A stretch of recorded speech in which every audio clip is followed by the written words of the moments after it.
আমার শ্রদ্ধেয় ছোট দাদু বীর মুক্তিযোদ্ধা নরেন্দ্রনাথ বসু গত 21শে এপ্রিল 2024 সালে ইহলোক ত্যাগ করে পরলোকে গমন করেন। দাদুর সাথে আমার শেষ দেখা হয়েছিল 13ই মার্চ।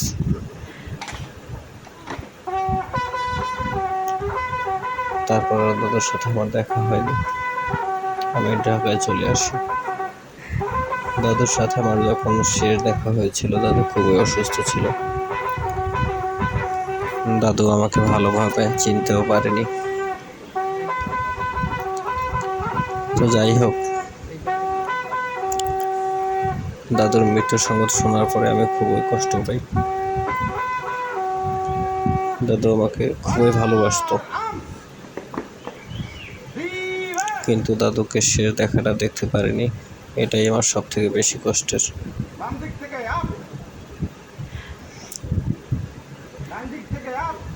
দাদু খুবই ভালো মানুষ ছিলেন। দাদুকে রাষ্ট্রীয়ভাবে শেষ সংবর্ধনা জানানোর জন্য আমাদের থানা থেকে ফোর্স আসছে, যেহেতু তিনি একজন মুক্তিযোদ্ধা ছিলেন।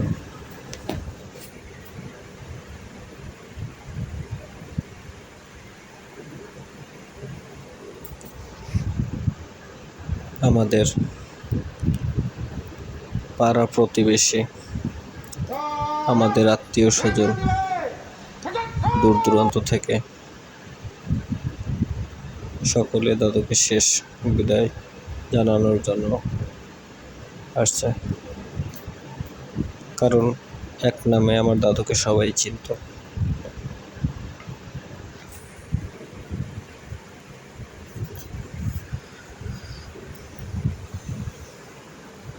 দাদুর এই মৃত্যু আসলে মেনে তো নিতেই হবে, কারণ জন্ম যেহেতু মৃত্যু নির্ধারিত।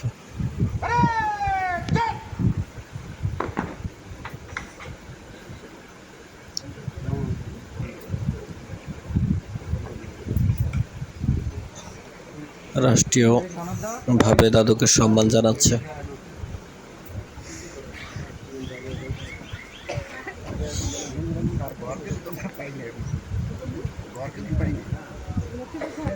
এখানে উপস্থিত ছিলেন আমাদের বর্তমান চেয়ারম্যান এবং প্রাক্তন চেয়ারম্যান। তো দাদুকে থানার স্টাফ ফুলের সংবর্ধনা জানাচ্ছেন।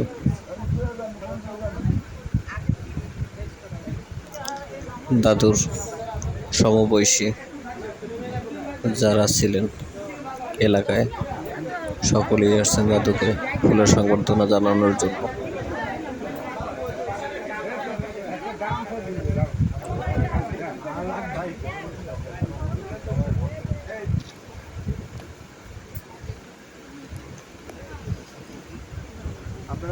একে একে দাদুকে সকলে এখন ফুলের সংবর্ধনা জানাবেন।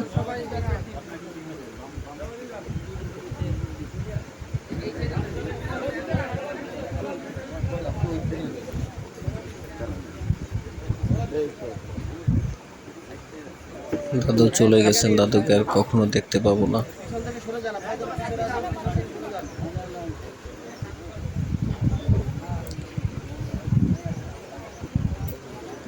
দাদুর জন্য সকলে আশীর্বাদ করবেন।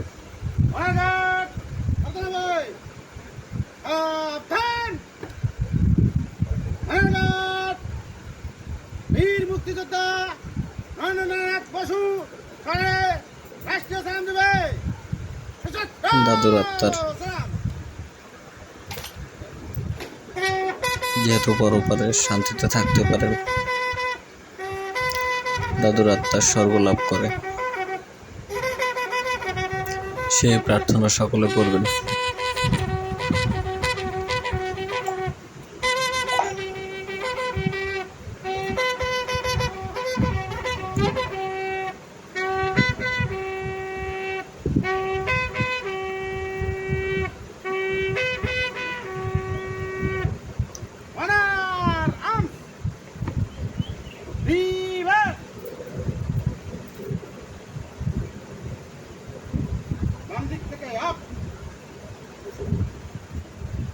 ডান দিক থেকে আপ।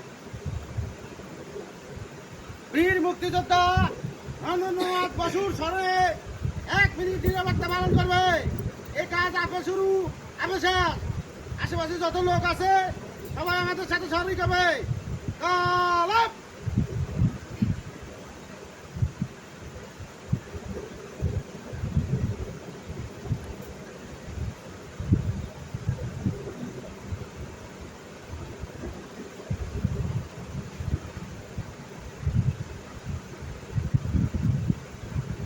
Salam!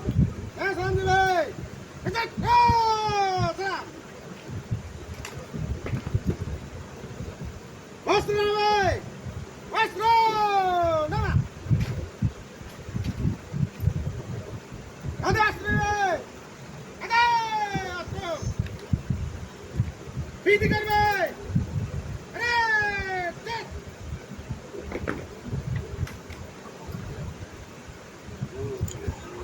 রাষ্ট্রীয়ভাবে দাদুর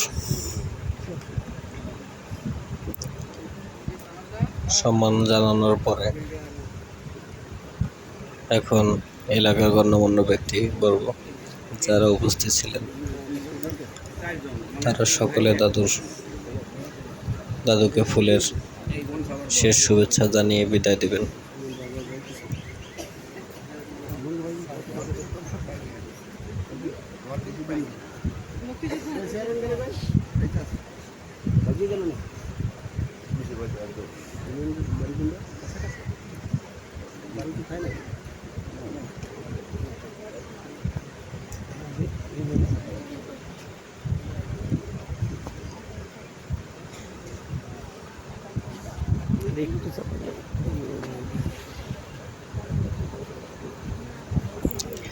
আমি বেশি কিছু বলবো না,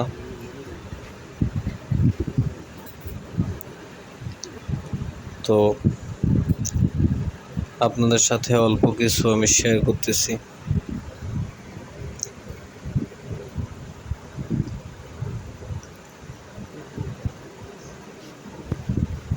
তো অবশেষে আমাদের প্রাক্তন চেয়ারম্যান খান এনায়েত করিম দাদুরকে শেষ বিদায় জানানোর জন্য ফুলের শুভেচ্ছা জানালো।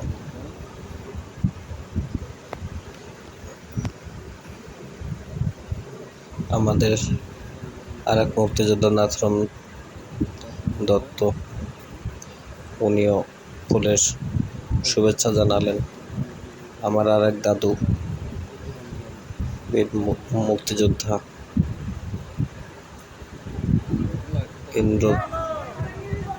ইন্দ্র দাদু উনিও সংবর্ধনা জানিয়ে দাদুকে শ্মশানের দিকে নিয়ে যাচ্ছে।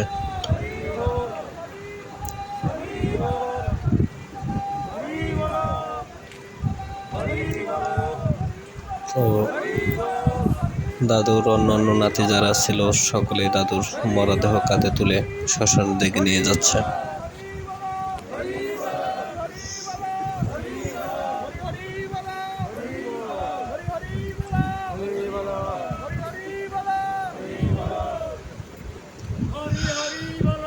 দাদুর 3 ছেলে এখানে উপস্থিত আছে, ছোট ছেলে, মেজ ছেলে, বড় ছেলে।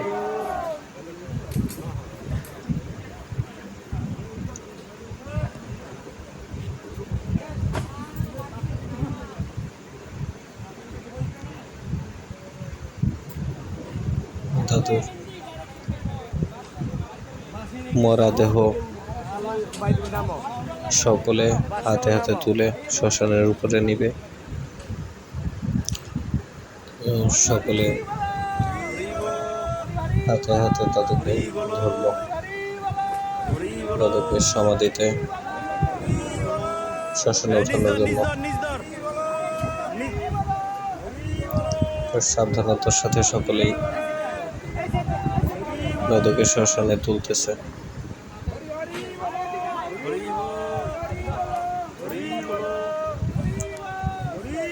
দাদুর শেষ বিদায় এটাই। এরপরে হয়তো দাদুর আর চিহ্ন পর্যন্ত থাকবে না এই পৃথিবীতে।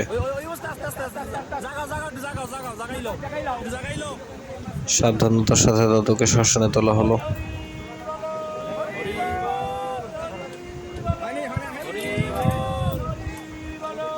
দাদুর দাহ কার্য এখনই সমাপ্ত, শুরু করা হবে।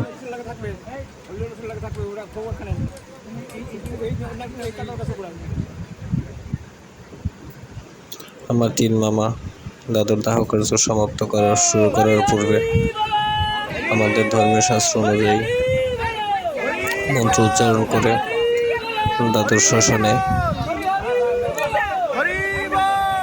অগ্নি দাদুকে মুখাগ্নি করা শুরু করলো। দাদুর 3 ছেলে, মেয়ে এবং নাতি মুখাগ্নি করছে।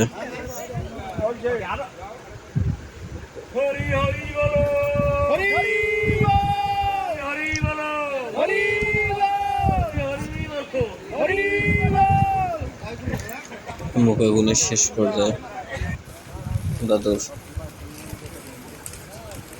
চিতাসন জ্বলছে। দাদু একটু পরে নিশ্চিহ্ন হয়ে যাবে।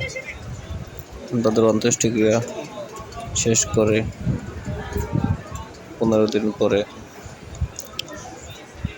আমাদের যারা আত্মীয় স্বজন আছে, আমার মামাদের সাধ্য অনুযায়ী সকলকে নিমন্ত্রণ করেছে 4টা ডাল ভাত খাওয়ানোর জন্য, যাতে সকলে 4টা ডাল ভাত খেয়ে দাদুর বিদেহী আত্মার শান্তি কামনা করে এবং উনি যাতে স্বর্গে থাকতে পারে, শান্তিতে থাকতে পারে, সেই প্রার্থনা করার জন্য বাবারা নারায়ণ সেবার আয়োজন করেছে।